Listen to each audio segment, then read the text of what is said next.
Opposition میں جو ہوتا ہے اس کے پاس عوام کو رجھانے کے لیے، دل لگی کرنے کے لیے، خوبصورت لال گلابی باتیں کرنے کے لیے بڑا اسپیس ہوتا ہے، بڑا مارجن ہوتا ہے.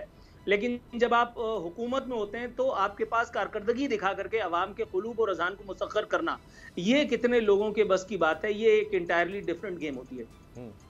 آپ نون لیگ کی بات کر رہے ہیں، آپ پی ڈی ایم حکومت کی بات کر رہے ہیں، تو ان کے لیے بڑی سے بڑی تبرہ، ان کے لیے بڑے سے بڑا برا جملہ بھی اس وقت بہت حقیر محسوس ہوتا ہے ان کی بدترین کارکردگی کو دیکھتے ہوئے، ان کی ہٹ دھرمی کو دیکھتے ہوئے.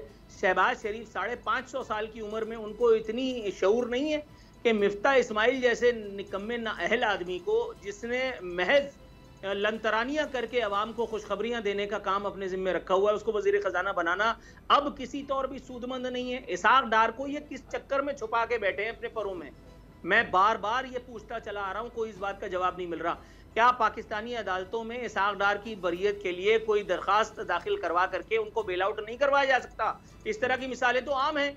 انصاف تو خواص کو پاکستان میں فوراً مل جاتا ہے. آپ کے پاس 10-15 وکیل ہونے چاہیے، آپ ارب پتی ہونے چاہیے. میں دیکھتا ہوں کس کا باپ آپ کو انصاف نہیں دیتا. ہاں، اگر آپ ان 300 جلی ہوئی لاشوں کے کوئی چاچے مامے ہیں تو آپ کو انصاف بالکل نہیں ملے گا. اگر آپ نسلہ ٹاور کے رہائشی ہیں تو آپ کو انصاف بالکل بھی نہیں ملے گا. اگر آپ مڈل کلاسی ہیں تو آپ کو انصاف بالکل بھی نہیں ملے گا.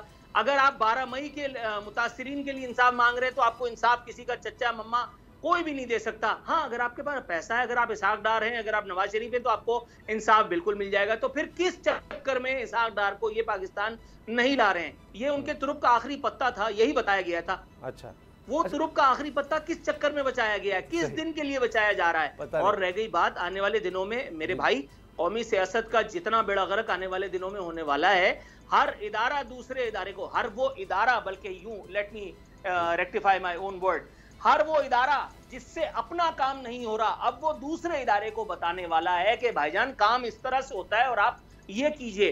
اس کے بعد اب آپ خود اندازہ لگا لیجئے کہ پاکستان کی سیاست، پاکستان کی قوم اور پاکستان پورے کا پورا یہ آئندہ کس رخ پر جائے گا. اس لیے کہ آگے اتنا ستیہ نہیں، سوا ستیہ ناش ہونے کے لیے جا رہا ہے. ایسی کوئی کھچڑی بننے جا رہی ہے کہ جس کے بعد پھر وہ بیانیہ، پھر وہ ایسی جگہ جائے گا کہ جس کا ذکر بھی جو ہے وہ داستان میں کہیں شامل نہیں ہوگا. سبسکرائب کریں اور بیل دبائیں تاکہ کوئی خبر رہ نہ جائے.